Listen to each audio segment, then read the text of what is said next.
Good morning বন্ধুরা। আজকে দেখো দুপুরবেলার লাঞ্চে কি হচ্ছে গিয়ে দেখছি ঠাম্মার কাছে। আর দেখলাম উচ্ছে ভাজা হচ্ছিল। তা উচ্ছে ভাজা করতে করতে আবার আমার সূর্য হচ্ছে একটু দুষ্টুমি করছিল, তা ওকে বসিয়ে দিয়ে আবার ঠাম্মা রান্না করতে যাচ্ছিল, কারণ ও খুব দুষ্টুমি করে তোমরা জানো। তা ওকে দুষ্টুমি করে বসিয়ে দিচ্ছে, দেখো আর দেখো ফিক ফিক করে দেখো আসছে, একদম দুষ্টু কোথাকার, একটু ভয়ই করে না।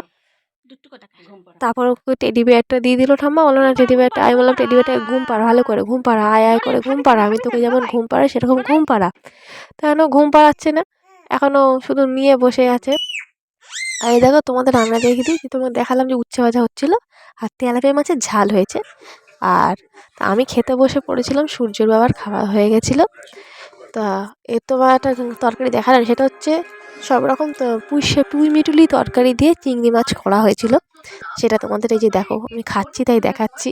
এদিকে বড়ি ভাজা এই যে আছে, অল্প একটু ডাল ছিল, তা ডাল দিয়ে এগুলো সব দিয়ে খাওয়া হয়ে গেছে, উচ্ছে ভাজা দিয়েও খাওয়ানো হয়ে গেছে। এই পুঁই মিটুলি দিয়ে এখন খাচ্ছি। আর দেখো বন্ধুরা, আর একটু বাকি আছে, সেটা হচ্ছে এটা কি শাক বলতে পারো?